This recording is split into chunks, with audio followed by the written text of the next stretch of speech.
Hi everybody, I'm Lindsay and I'm so excited. I just submitted my podcast, I'll Have Another, me as the host, to iTunes and Stitcher. I've been working on this for a long time and I think some of you have probably heard me talk about it a lot. I interview athletes, entrepreneurs, business leaders, nonprofit leaders. There's going to be a wide variety of people I interview, and my first 4 episodes, as soon as iTunes and Stitcher approves it, they will be out. So I interview Laura Anderson, who recently broke 3 hours in the marathon. My sisters, and we kind of just have a fun sister conversation. We do talk about running quite a bit. And Christy Beth Adams, who owns 2 Fleet Feets in Nashville. She's only 35, and she owns these stores, and she has a lot of great information that she talks about. And then Molly Ledlow, who is trying out for the Olympic team in the 800 this summer. She's going to the trials. So her story is really cool, and I'm going to actually preview a little bit of her story on this video today. Gross. See, he has runner's feet. He has feet just like me. Look how high his arches are. And this little boy has calluses on his feet, and he's only 3.5. That's crazy. But anyway, I'm just so excited, and I wanted to preview a little bit of the show for you. I meant to record some of Molly and I actually sitting together and talking during our conversation, and I just totally forgot. So I'm just going to preview some of our conversation. I will probably I'll probably hop out of this picture because it'll be awkward if I'm just sitting here. So here is Molly and I talking. How did you fix the anxiety? Yeah. So, it was kind of a denial thing for the first couple of years, and I still choked at big races. I mean, I will be the first to say that.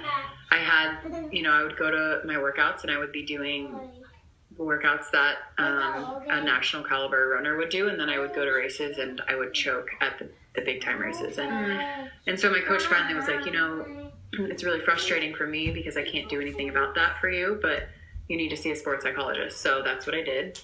And I learned so much from them, specifically the one at Indiana. And, it took me a while to buy into the process of what he was trying to have me do.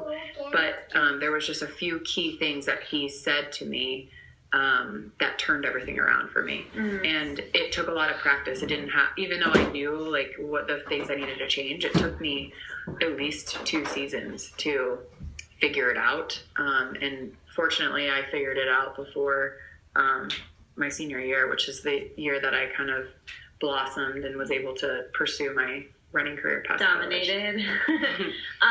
What's one of the best things he told you? The best thing he told me, and it was so simple, and I just had never thought about it, and it's a problem that a lot of high school and college girls have, women especially,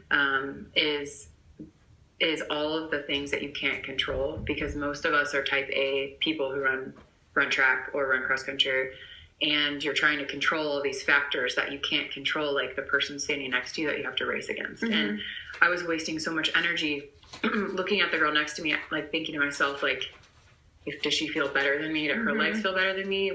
What's her PR versus mine?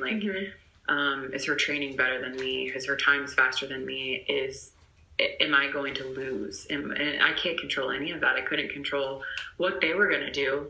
But I honestly was standing on the line, not thinking about myself. I was thinking about everything else. How many people are in the crowd, watching me, or is my coach going to be upset with me if I don't do well? And those things are already, talking yourself out of a race. So, I practiced it at practice. I always tell the college girls and the high school girls, you spend, 99% of your time at practice, and you just get a little time of weeks to prepare for a race. So putting myself in a position where I felt the most confident was the other thing. He said, control what you can control and practice how you compete.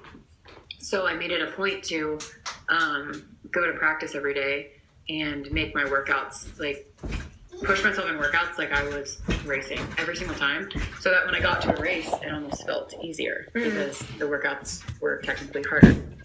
Okay, that was a little preview of my conversation with Molly. And I have someone disrupting me back here. So, anyway, I'm super excited, and I'm hoping that iTunes approves and Stitcher approves, and we can get started probably Friday. And they'll all be live. So, I hope you guys like it and enjoy it, and I've put a lot of work into it now. Hopefully, most of the work after this is just having these conversations that I love to have, some quick edits, and putting it up on the blog. So, super excited. And Marshall, say bye. Bye. Okay, thanks everybody. Okay.